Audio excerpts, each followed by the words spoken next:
First up, we have Marie Price. Marie is the Director of Training and Development at Idaho Forest Group, a position she has held since 2018. Prior to her career at IFG, Marie served as Director of Workforce Training for North Idaho College, where she was responsible for a variety of programs, including apprenticeship, commercial driver's license, and safety. While at the college, Marie organized wood products companies in the region to develop state-supported training and apprenticeships for the industry. Marie serves on the FRA Workforce Advisory Committee and the Idaho Workforce Development Council's Work-Based Learning Committee. Marie, welcome. Thank you, Vicki, and thank you everyone for taking the time to be here with us today. I'm going to share with you a little bit about Idaho Forest Group's use of apprenticeship, registered apprenticeship, as a talent development strategy. So a little background on Idaho Forest Group. Idaho Forest Group was formed in 2008 when Riley Creek Lumber Company and Bennett Forest Industries merged. Currently, we have 5 sawmills and 1 finger joint facility in northern Idaho. We have a sawmill in western Montana, and we're currently building a brand new sawmill in Lumberton, Mississippi, which is slated to open in December of this year. We now have over 1,200 employees, and after the new sawmill opens in Mississippi, we'll have over 1,300 employees. Let's talk about what is registered apprenticeship. Well, in general, apprenticeship is a career pathway that involves 2 components: on-the-job training, which is paid, and an educational or related instruction component. Registered apprenticeship is a term that refers to the federal program that's managed by each state. Apprenticeships in each state are either managed by the state through a state approving an entity, or they have a U.S. Department of Labor representative in the state representing registered apprenticeship. So why did Idaho Forest Group go into the strategy of registered apprenticeship? We've actually been a sponsor of apprenticeship programs since 2013. And the reason we chose registered apprenticeship as a talent development strategy was due to the skilled labor shortage. The fact that our mills are mostly in rural locations, not easy to find career, technical, or community college programs nearby that can train our people. So we have a grow your own culture. We decided to use apprenticeship so that we could have a formalized training process that allows workups that are regularly scheduled and advance a worker's skills into a journeyman capacity. There's 5 components to a registered apprenticeship program that focus on skill development, on-the-job learning with related instruction, and standardized programs. The first is the business involvement or the employer sponsor. Because it is on-the-job learning, employers are the foundation of any registered apprenticeship. The structured on-the-job training is brought forward by an experienced mentor. It's actually very structured as a work process, and an apprentice will go through and ensure that they learn the skills of an occupation. The related instruction component would be your theory or your classroom learning that can be taught either in a classroom, online, or through a technical or community college. There's rewards for skill gains, regular pay increases for the apprentice as they move through either time, experience, learning, or a combination of above. And finally, the National Occupational Credential as a journey person that they'll receive when they complete their apprenticeship program. So now I just want to share with you a video. Hunt and fish all the time, but that doesn't pay the bills, so I knew I had to get into a trade of some sort. I started 2 years ago for Idaho Forest Group. I started as a stacker helper. A level 3 apprentice electrician there's 4 years of school. I'm in my 3rd year. I go to school online. Idaho Forest Group pays for my schooling. School gives you, all the definitions and terms that you need to know. All the hands-on training you learn from being at work doing it. You can't learn that from a book.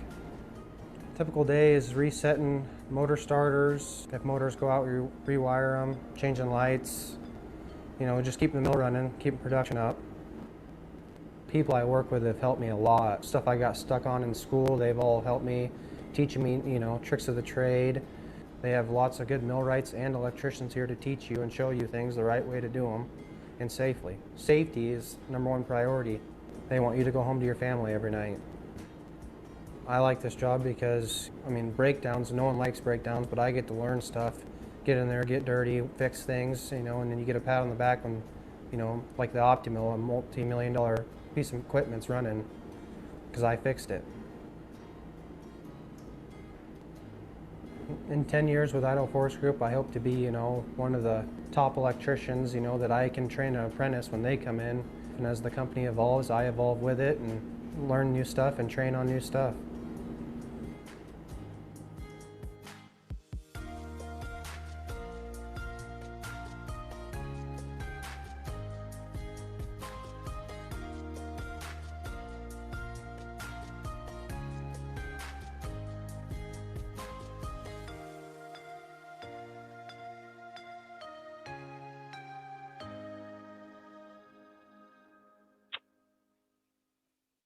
Okay, that's a recruitment video. So just to summarize the benefits of registered apprenticeship, paid job for the apprentice and career advancement that's structured and regular, so the apprentice knows when they'll get those workups, their advancement. They receive hands-on training, they receive a credential at the end of their apprenticeship, and they receive the connections to the mentors and the journey workers that they work with. On the employer side, the benefits are having that skilled workforce that is taught through customizable training. It does help with recruitment and also retention, and it provides that positive impact to the bottom line. So just a program overview on apprenticeship. Generally, apprenticeships are 2 to 4 years. So at 2,000 hours per year of on-the-job training, that would be 4,000 to 8,000 hours. And then there's about 144 hours per year of that related instruction component. Now, there's some times where that instruction can be done prior to the start of the apprenticeship. For example, if an apprentice comes in having graduated from a career and technical course such as diesel mechanics or millwright, where that has already been completed. So currently the sponsored programs that Idaho Forest Group has are the millwright, heavy equipment technician, which is our diesel techs with our rolling stock, boiler kiln operator, and then 3 different filers, fitter, bencher, and head filer. We do also sponsor a electrician program, and that's done through the state, through the Division of Building Safety at each state. So to give you an idea of what a millwright might learn in their related instruction, that could be safety, of course, is always first. They're learning about bearings, transmissions, hydraulics, pneumatics, troubleshooting, welding, machining, and electrical safety. So they really have to know a lot because they're working on all of the equipment and breakdowns and installs. And so there's a lot to learn in the millwright program. And so we have 3 options for our millwrights to go through the related instruction. North Idaho College has a program, a millwright program, as does Lewis and Clark State College in Lewiston, Idaho, where our biggest mill is. However, those programs often are full, and oftentimes those programs, the students in the program will be recruited away out of state. There's a high demand for millwrights, and a lot of those students like to go on to the highest bidder. So we often will sponsor a student in the program, and they will stay with us throughout that time. There's also online training. We have several of our millwrights in a millwright program with TPC. It's an online trainer. And then there's also NCCER, that's the National Construction Program. They have books, so some of our rural locations that don't have as secure of an internet or steady of an internet, they prefer to use the books. So we have been approved in our program processes to provide any of those related instruction. So there's lots of options for those related instruction requirements. So how many registered apprenticeships do we currently have? Right now, Idaho Forest Group has 73 active apprentices, mostly in Idaho, a few in Montana at our one mill. You can see that millwright is our biggest apprentice program, and that's because that's where we have the most employees. We have over 200 millwrights throughout our organization. This year, we have 14 new to date, 14 new apprentices. Last year, we had 37 complete the apprentice program, and the prior, or that's 2020, yes. And then so far, 2021, we have had 8 apprentices complete their program. So how does that affect retention? We find that our employees that go through the apprentice program will stay longer, and they will have a higher retention rate, about an 8% to 9% higher retention rate. And that means a lot for us. Again, the skilled labor shortage is huge, as you probably well know. In fact, we being Idaho Forest Group, just had a presentation from the regional labor economist in northern Idaho last week, talking about the state of the labor force. And while Idaho has come out of the pandemic recession quite well, there is a huge labor shortage and a skilled labor shortage. And basically, the economist told us that there is no skilled labor in our region.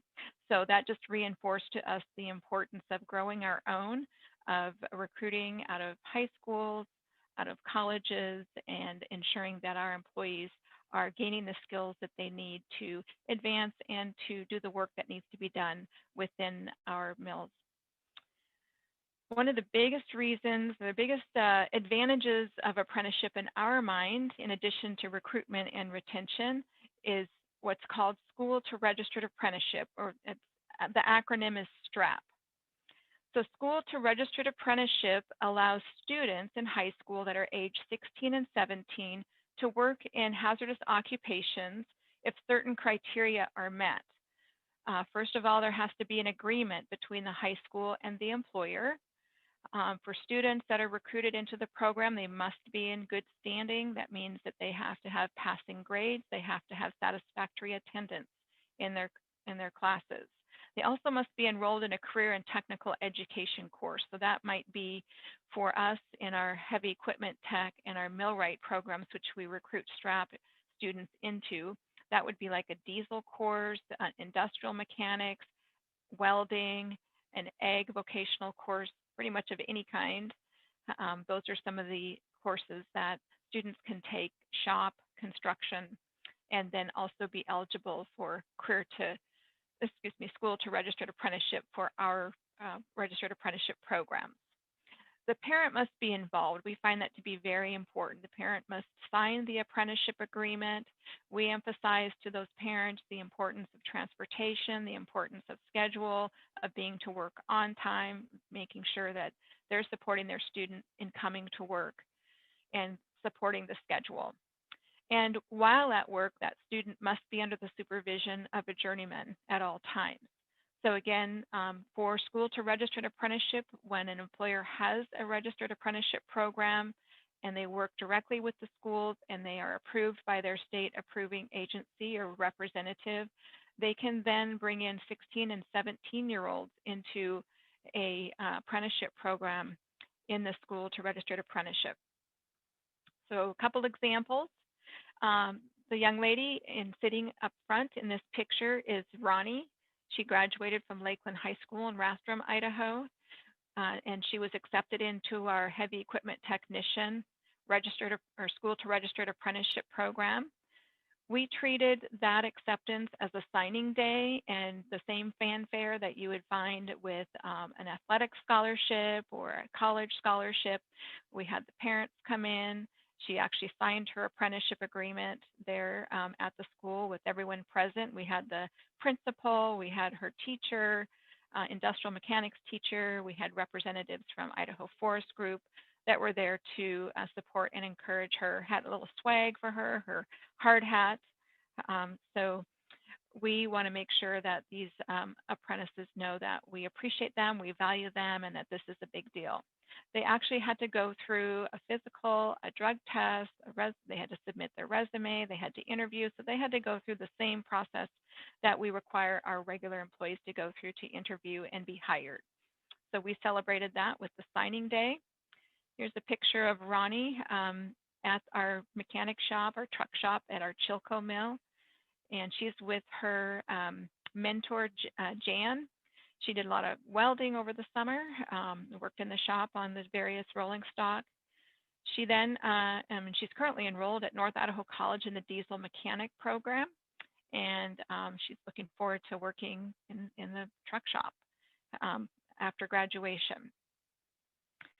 Another school to registered apprenticeship at our Laclede mill is Will. Will actually started as a junior, actually I think his rising junior year. In 2018, he worked part-time while he was going to high school.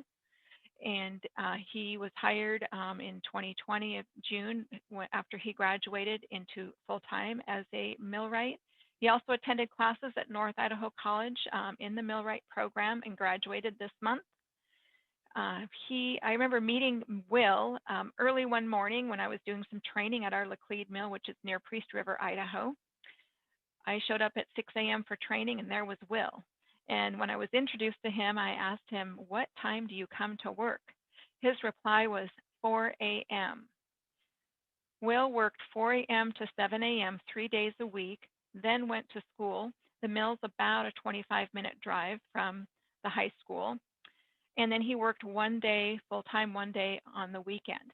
We supported him with a scholarship through his millwright program, and now he is a full-time worker for us. He actually did work about 36 hours a week during the school year. He went to school full-time and worked Friday, Saturday, Sunday. So talk about a work ethic. Great young man. We're excited to have him, and we see a wonderful future for him with Idaho Forest Group. He will soon be making close to $30 an hour as an apprentice, and he is like 21, 22. Not so bad. So again, top reasons to seek an apprenticeship. Overall, it's a return on investment. You'll be getting an employee who can contribute immediately. Even though they have a lot to learn, they're under the supervision of a mentor. They have a structured learning plan with regular wage increases. And so that retention and recruitment is the added value that apprenticeship can bring. We're finding that young people that are looking at careers at our company want to know what the advancement plan is.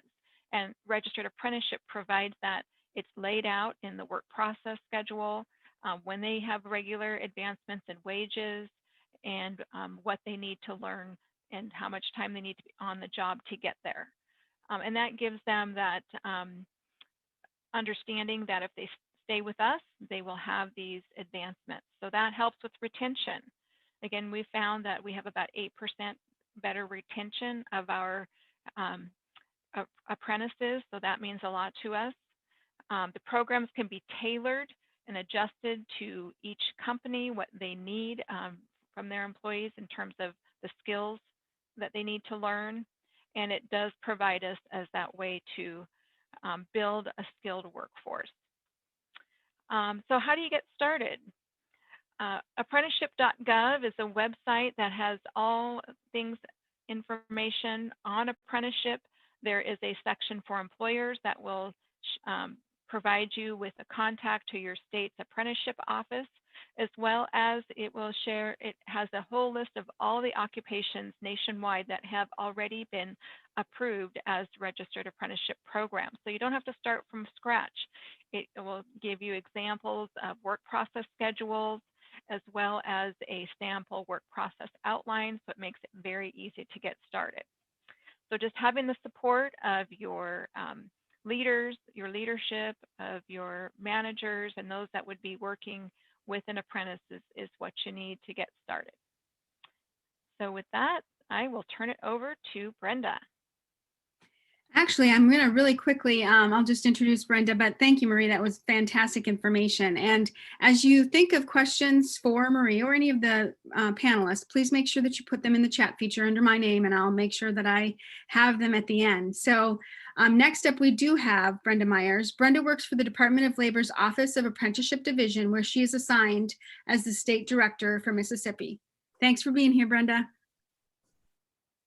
Hello, and thank you for having me. Can you see my? Okay, there we are. Beautiful. Perfect. Oh, maybe. There we go. So today I am going to speak quickly on the benefits of a registered apprenticeship program. And Ms. Price did such a wonderful job, and she just gave you a little bit of everything, including the benefits. So I'm just going to recap on quite a bit of that. But I'm going to start off with a little of the history of the registered apprenticeship program. And Wisconsin created the first state registered apprenticeship system in 1911. And since then, we moved on to 1937, where Congress enacted the National Apprenticeship Act. It's also known as the Fitzgerald Act, establishing the program as it is today. So by the mid-1940s, there were approximately 6,233 registered apprenticeship programs nationwide, educating and training 4,000 apprentices.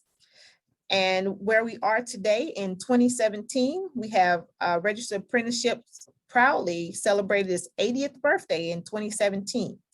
The program has been tasked with the goal of providing education and training to more than 1 million apprentices in the upcoming years. And they will be in areas such as healthcare, energy, and IT, as well as manufacturing and construction. So what is apprenticeship?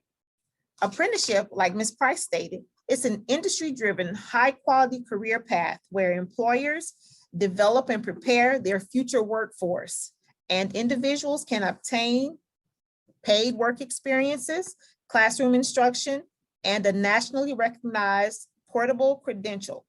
Employers can choose to register their programs with the U.S. Department of Labor to show prospective job seekers that their apprenticeship program meets national quality standards. Employers, employer associates, and joint labor management organizations, also known collectively as sponsors, provide apprentices with paid on-the-job learning and academic instructions that reflects the industry needs.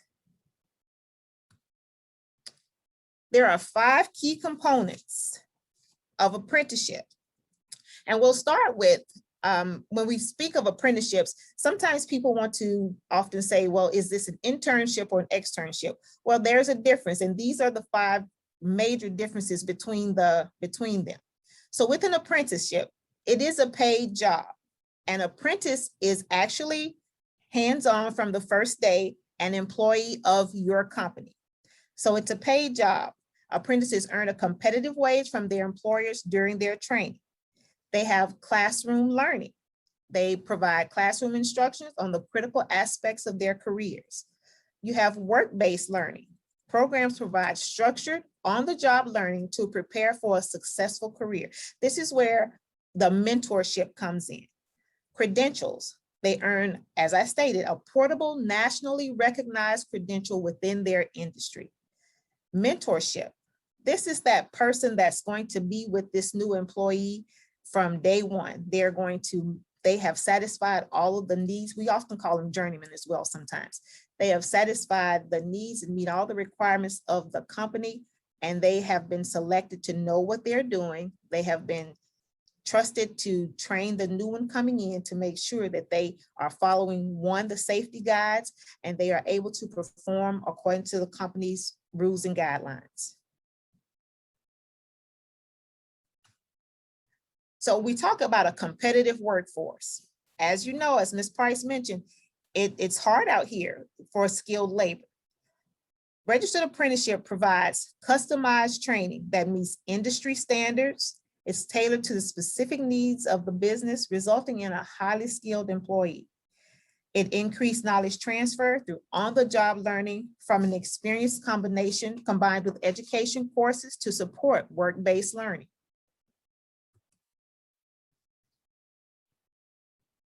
When we look at this, enhanced employee retention, one of the things that statistics have shown in this day and time, that companies, employees hop from job to job, and most of the time they follow the money. But we want, this program provides retention. 91%, actually it's 94% of apprentices that complete an apprenticeship program are still employed with the same employer 9 months later. It's a safer workplace that may reduce worker compensation costs due to the program's emphasis on safety training, and a stable and reliable pipeline of qualified workers. A systematic approach to training that ensures employees are trained and certified to produce at the highest skill levels required for the occupation. And finally, businesses may qualify for state-based tax credits available for apprenticeship program sponsors, workforce systems and other community partners. Workforce systems and other community partners may be able to contribute funding for training, supplies, or other aspects of apprenticeships program. These benefits reduce an employer's investment in apprenticeship training. This is one of our most current charts. Apprenticeship continues to demonstrate growth. Even though we were in the middle of a pandemic, apprenticeships still grew in some areas. Now, there were some that were kind of struggling there, but we had a 70% growth in apprentices since 2011.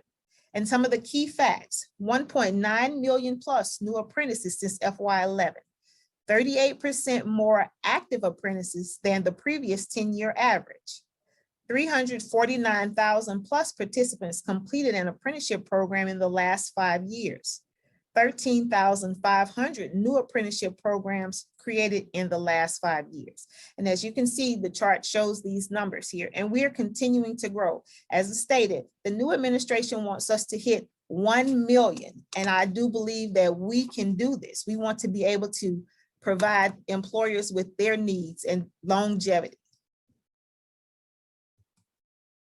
And this is our website, as Ms. Price mentioned, apprenticeship.gov. This is the beginning. So if you're interested in a program, please go to apprenticeship.gov. You can also look at it by state, whatever state you're in, you can look at it and see what it has to offer. We are excited about Idaho forestry coming to Mississippi, and we welcome all new employers. Thank you. Excellent. Thank you, Brenda, so much. That was amazing. Our final presentation today will be from Dale Lemons. And Dale is the owner and president of Signature Transport. He has worked in the trucking industry for 42 years. You're just not old enough, Dale. I don't believe that. Starting as a driver in the family business, he soon worked into dispatching, then safety and personnel. For the past 25 years, he has been owner, president of Interstate Wood Products. And in 2007, he and his wife, Deanna, started Signature Transport in Kelso. Together, his companies have approximately 105 employees and 70 trucks. Dale is currently the chair of the FRA Western Region Steering Committee, and at the national level, he is the vice chair on the FRA Executive Board. He's the incoming president of the Washington Trucking Association and is past chair of Oregon Trucking Association, the Kelso Longview Chamber of Commerce, and the Southwest Washington Workforce Development Council. Dale, I don't know if it's save the best till last or save the thorn between two roses, or I'm not sure, but we're really glad you're here. Thank you, Vicki. I appreciate it.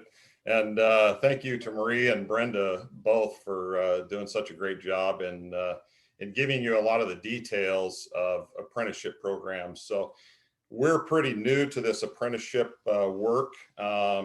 It's come as a need for a vacancy that we've had. We have trucking companies here in Western Washington, and the driver shortage at this point has gotten to a crisis. And so we're looking for all ways to be able to put drivers in the seat and be able to serve our customers that way. So, and apprenticeships, we just see that as a part of that program to be able to develop a workforce And long-term, it's certainly not a short-term fix to a driver shortage or an employee shortage, but we see that as a long-term supplement to the things we've been doing prior. So I'm going to talk a little bit about what we've done to design, and we're still working on our apprenticeship. We're working with the state, and as Marie and Brenda talked, the state has folks that do this on a daily basis, and so we've made contact with the apprenticeship consultant here in our county, and we're working with them now to put together our program. But one of the things that we did early on was to decide, do we do an apprenticeship or don't we? And so some of the things that we did, we set goals for our outcomes. Did you want to share your screen? Oh, I'm sorry. That would probably be a good idea. So I just kicked off and started talking. I thought maybe you just wanted to chat a little bit, which is fine. Well, my wife says I do that really well. So okay, can you see my screen? Yes, absolutely. Okay, very good. My apologies. I don't do shared screens very often, so no worries. So anyway, yeah, in designing our training, we set goals. You know, some of the things you'll need to do. Marie talked about some of the things they're doing, and they're taking their apprentice all the way to the journey level. And so you've got to decide, what are the goals for your program? Do you want entry-level workers, or do you want to take them all the way to journey level skills? And for us, a lot of it's getting their CDL and then getting them proficient where they can be on their own in a vehicle, because that's the concentration we have is CDL drivers. And then are there some external requirements for things you might need to meet? So for truck drivers, there's some new legislation that takes effect in 2022. It's entry-level driver training. And so each driver, as they come in, even if they have their CDL, we need to do a certain amount of training, and it's prescribed by the federal government what has to be involved in that training. So our program is going to meet that entry-level driver training program standard. Also, there's a Drive Safe Act legislation that has been introduced. We're hoping that it will get passed. It will allow 18 to 20-year-old drivers to cross state lines, do interstate commerce. And if it does, then we also want to meet that program. Their requirements are about 400 hours of training, both in the truck and in the classroom. So we want to make sure that our training meets that requirement as well, along with all the standards that we want for a driver as they are released out into serving our customers. And then you need to have a budget for your training. If it costs you twice as much to do training in-house as you can get done outside at a CDL school or something like that, that may not serve your needs. Although Marie talked a lot about the retention of those apprentice folks, they have a lot higher retention if they do an apprentice as opposed to being trained outside. So there may be other things as you develop your budget. You can look at that. If it's an 8 to 10% retention, that will certainly help justify the budget. And then you need to look at the estimated time of your length of training. Excuse me. You know, for us, training needs to be in that 4 to 6 month range because we need to have CDL drivers in the vehicle, and doing a 3 to 5 year training does not work for that, for our needs. Now in a journeyman millwright or something like that, certainly those can be longer term trainings and still meet the needs of the organization. Then, are there other people providing training in your area? We have a local community college, and they do CDL training. They're really entry-level employees at that point, and we do another probably 4 to 6 weeks to maybe 8 weeks of training on top of that, even if they come in here with a CDL. So are they, and that's one of the reasons we're doing apprenticeships, is that's just an entry-level person. And so we're bringing them in at that level and doing the continued training. So they come in as a CDL driver, and we will put them through our apprenticeship program to get their finished to where they're a full-time driver.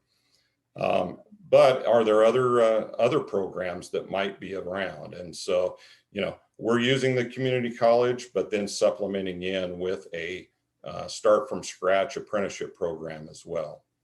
And then who's going to be the trainers in your operation? Are you going to have trainers inside the company? Are they going to need additional skills to do that training? Who's going to do the classroom training? Is that a part of your program, or is there a college program that can be provided for them outside or online training, as Maria and Brenda talked a little bit about? So, who's going to do it? Are you going to have trainers in-house, or do you need to go out and find trainers that you can bring in to do the training? And then, as Maria and Brenda both talked about, you can contact the state, get a hold of the coordinator. They will work with you to design your program and then help you get it registered. The Workforce Development Council, as Vicki said, I was on Workforce Development Council for about 10 years and had some experience there. So I've contacted them, and there is some funds. As we get our apprenticeship program put together, we'll be able to do some OJT monies,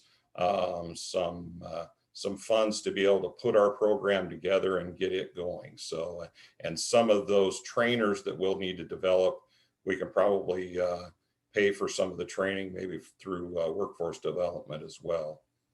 And then if there are schools, as I've talked about, the community college here, they will be able to bring us up into a certain level, and then we can partner with them, bring that person in as an entry-level driver, and give them the additional training they need to be a full skilled driver for us. And then you don't have to reinvent the wheel. I went out and looked at a ton of apprenticeship programs as we were putting ours together, and found a couple of CDL programs, and were able to bring in some of that information, design the outline of our program. We also have worked with a couple of national organizations that have CDL curriculum. And so we're bringing that in to design our program as well. And then implementation. So you don't have to have it perfect to move forward. Unfortunately, sometimes we let good get in the way of perfect. So, or perfect get in the way of good. So you can design a program, get it going, and then make adjustments as you go. You need to set KPIs, key performance indicators, and check those as you go along. That'll help you make adjustments in your training to make sure you're doing the right thing. And then do interviews with your apprenticeship folks as they go through the program, as they exit the program. Make sure you've given them what they need, both in support, in being able to provide the right training. Make sure that you're giving them the training for the things that they need or they're seeing on the job site, and make sure that the classroom training is appropriate for what the skills are that they need coming out of there. And with that, I'll turn it back over to Vicki, and it looks like we've got a fair amount of time for questions too. So, absolutely. So if you can stop sharing your screen now, Dale, then I think all of us will be on the screen for folks, and we can start looking through the questions. And again, as we kind of begin the first few questions, please go ahead and share a question or two yourself if you're interested in moving forward with apprenticeships, or even if you just have some inquiries about how it works and so forth. This is the time to do it. I think, as Dale mentioned, we've got a few minutes here, so let's we've got the experts here, so let's use them as we have them. First question is, Some employers in the past have shown reluctance to become involved in apprenticeship programs out of concern for state or federal oversight of their business. Have you seen anyone experience problems like these? And I think what I'd like to do is have each of you kind of touch that question from different areas. Brenda, obviously you're involved in the DOL part, and Marie, maybe you can give some experiences, and then Dale, maybe if you can touch on, were there any apprehensions that you had because of maybe anything that you had heard? So Brenda, if you want to go first. Thank you. In regard to apprehension about apprenticeship programs from this chair, what I have seen is that some companies are not really interested because they don't want a lot of government meddling, so they say. They don't really want the government in their business. I've had some, this is, we don't want the funding. And I think that's probably because they just have not actually been explained all of the benefits. And the thing with the Office of Apprenticeship, we're not here to meddle. We are only here to help the employer grow and keep qualified employees. We want to help with the training. We want to help with technical relations, any of those things. So that has been one of the biggest drawbacks that I've personally experienced, is that they're not interested in a government meddling. Excellent. Marie, do you have anything to add? Sure, and thank you, Brenda, because that I have heard that same concern in our area. And what we found is that nothing but support from our U.S. Department of Labor representative in Idaho, and also in Montana. We started up our and had our standards approved in Montana in 2019 after we opened up a mill there in St. Regis. And again, as Brenda said, the U.S. Department of Labor, your apprenticeship agencies, they're interested in your success. So we've found nothing but support. We have just been very clear on, here's what the standards are, here's how you track, but what do you need, how can we help, and how can we ensure that you are successful? So it's been a very positive experience for us. Excellent. Dale, anything to add? Yeah, I think certainly we were a little bit apprehensive, maybe not so much as government meddling, but certainly there'll be some reporting standards that we need to have. And so, it'll be some additional work, but certainly the help that they're going to give us as we work through this is certainly outweighs that. So I think it's a positive thing all the way through. That kind of leads into another question about time. How much does a company have to commit? How much time does a company have to commit for apprenticeships? Is it something that it's more geared towards large companies? How do small companies deal with that? And is it an overabundance of commitment that way? Maybe Marie, do you want to take that one first? Maybe Brenda can start, and then I'll follow up. That's okay, Brenda? Okay, Miss Marie. Well, this is a good thing about apprenticeships. Apprenticeships are a minimum of 2,000 hours. So that's 1 year. And with that being said, you can obtain an apprenticeship in 3 different ways. And Miss Marie showed you the slide on that. You can do that by physically time-based, or you can do it by a competency-based, or a hybrid, which is a combination of those two. So honestly, the part that takes the most time is the training itself. So once that employee is partnered with a mentor or a journeyman, everything else is pretty minimal. If you're referring to the paperwork or the administration portion of it, that part is pretty minimal. So because the focus of this, again, is to train the employee to do the job you want them to do. So administrative wise, it does not require a lot of time. Usually the employer assigns one person to do what we call our RAPIDS program, and that's how they track. And it's not, you only have to bother RAPIDS probably about 3 times. That's if when they're starting, when you're registering them, when they are completing, or unfortunately, sometimes we have some that cancel out for whatever reason, and usually a cancellation can turn into a transfer. That's what we hope it does, if they transfer to another registered program. So administratively, it does not take a lot of time. It's not difficult at all. The biggest part of apprenticeship is making sure they learn the job. Excellent. Thank you. Yep. And to follow up with that, I would say that the biggest investment of time is just getting organized.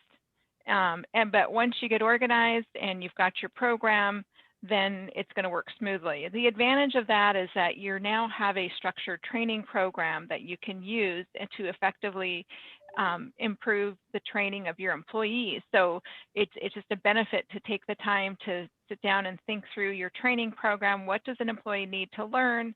How are we going to teach it to them?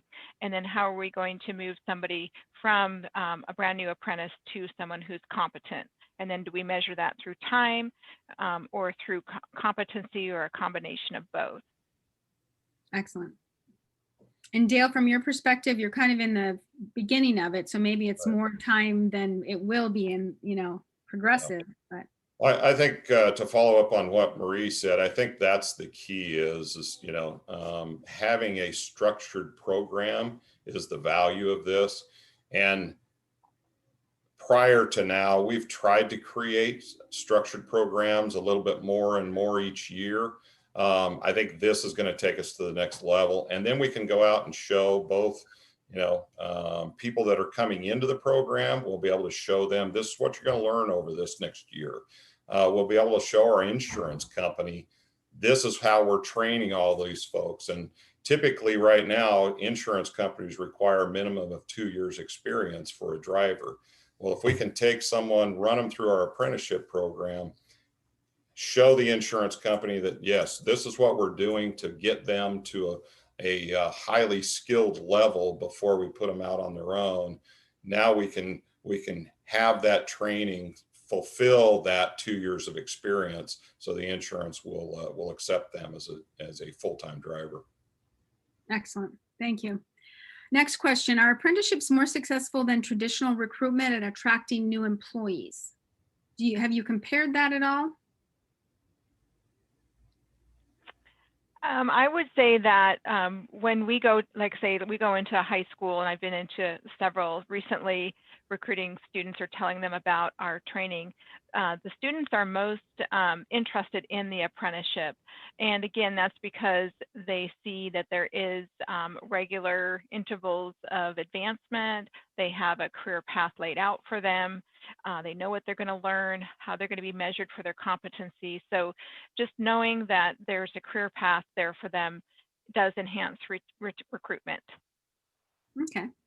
I definitely agree with Miss Marie on that. Here in Mississippi, Ingalls is our shipyard down here. And this past, I want to say April, they are bringing on 16 high school students that went through their program during the course of high school. So there is a difference between just somebody coming in off the streets getting hired and somebody that's coming in looking for the apprenticeship program, because the ones that in the apprenticeship program, they already have a knowledge of what they're going to be expecting, what they're expected to do, and what they're going to be receiving. So I think there is a definite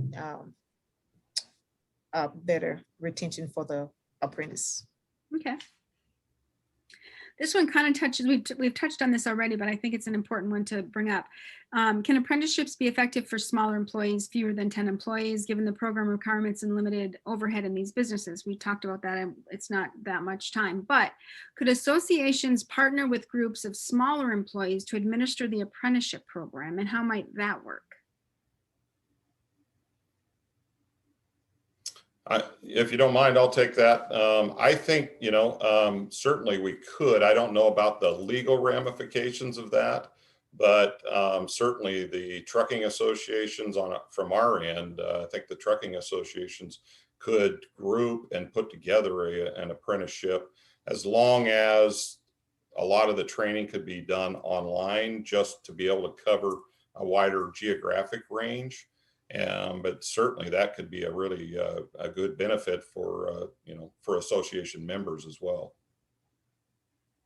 Excellent.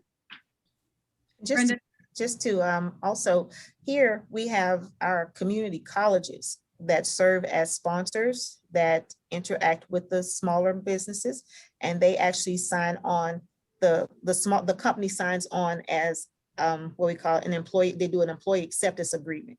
And that's how they work. So while the school is providing the training that employer needs, they're still producing. So, and they're still getting the training. And again, we're looking for longevity and highly skilled people. So that's all part of it. It doesn't matter the size of the company. You know, we are here to provide them with the best skills, you know, loyalty, dedication. So the small companies benefit just as well as the large ones do. Excellent. Anything to add on that one, Marie? It's all well said. You know, the associations, community colleges can all be sponsors of apprenticeship. Excellent. Dale, here's a question for you. Have you considered using the Team Safe trucking curriculum for the educational part of your program? TST has courses that will be approved as an ELDT program. Yeah, and I believe, so we've looked at that. I believe that they are getting closer to finishing up the ELDT program, entry-level driver training. But I think they've still got some finishing, some modules to finish. I believe Miranda, one of the webinars I was on, I think she talked about maybe November, December when that would be finished. So we certainly look forward to having that as a part of our curriculum if we can. All right. Excellent. And I think that those are all the questions that I do have. Excellent questions, excellent answers. A couple of reminders, this will be recorded, so please share it with FRA members to have a look and really get them involved. I think it could benefit a lot of folks. The SAF CFE credits are there, so make sure that Jacob has your name. If your name does not appear on your screen, just reach out to him and let him know you were here attending as, you know, just your phone number. He's at jminer@forestresources.org. And as most of you know, FRA has been doing quite a bit more webinars since the pandemic. We did a few before, but it's really been progressing quite well during this time of such a strange work life that we have. And I think it's been very beneficial to so many people. The one in June that we have coming up is also on workforce, and it's retaining and developing the workforce. So look for that. The date will be June 17th, but you will get some information from the national office and from Jacob Miner. We really would appreciate the support and continue to want to help you do your business as well as can be expected. So thanks so much for joining us, and thank you, panelists. You were fantastic, as I knew you would be. Thanks again. Thank you all. Thank you. Appreciate Thank you. Yeah. Bye. Appreciate being